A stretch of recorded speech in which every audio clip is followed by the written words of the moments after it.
Hello everyone, joining me for today's motor incorporated thing.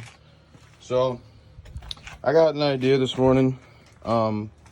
Let's try and make the MILF magnet a little bit faster, a little bit more power, because I'm taking this to work. That's my daily commuter. As being this thing gets about 100 miles to the gallon, it works out great. So I figured to myself, well, what's the biggest thing that is stopping this thing from being fast? And I know that, well, number one is it's a fucking scooter. It's not going to be fast. But the second thing is this massive tube exhaust. It's just a big old, like, that diameter. It's like 3/4 inch pipe to like a 1/2 inch exit. So I took the liberty to drill in some of those out. I'm gonna paint over it in black for all the bare metal, that way it doesn't rust. And let's see what else. So I just took this off because I thought it was clogged, actually, because this was like going really slow. These things are supposed to do about 35-40 miles an hour, and then I pulled the air in. Well, supposed to do about 35-40 miles an hour, and it was only doing about 30. I'm not over the weight limit, so I looked that up first because I'm a big dude. So second thing, I thought, well, maybe this airbox is clogged. So filter actually looks pretty good. Just a stick. So I just was like, this has 6,000 miles on it. It's pretty worn out, old scooter. It's almost 20 years old. But so I just took the airbox out.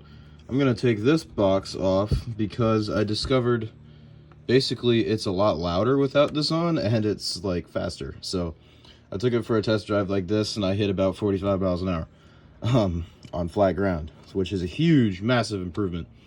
So I'm gonna probably take this box out, and then this is the EGR pump. I might either block that off or just, I don't know yet. We'll figure that part out when I get there. But the this is the intake, this hole right here, and what it is basically this whole box piece. I already took all the bolts out of it, so it's just loose. It's just hanging attached to the fender and then the intake. But basically, I'm just gonna take the clamp off the intake, pull the box off, and leave it because, as I said, I'm a big guy, and this is the original shock on this thing. So when I sit on it, it just about bottoms out. So that way it doesn't keep hitting this. And then what happened here is it broke all the clips off of this. And then that happened. So if I take this off, I might have a little bit more clearance, if you know what I mean. Think about it. But I'm gonna go ahead and fire it up so you guys can hear the difference. I don't really have a before and after video, unfortunately, but some of you who have been around and heard this thing run, you'll know you'll know what kind of a difference we got. So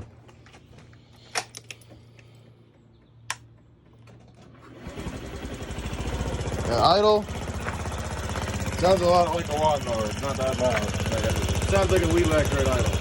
But when you get in it,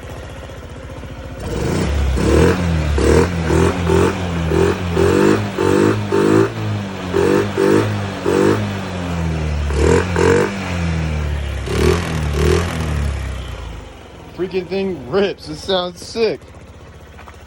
And that's just the airbox delete and couple holes in the muffler. So once I get that box off, I might save a couple pounds, and then we'll take it off and take it out ride and see how we got. I'll tell you guys later.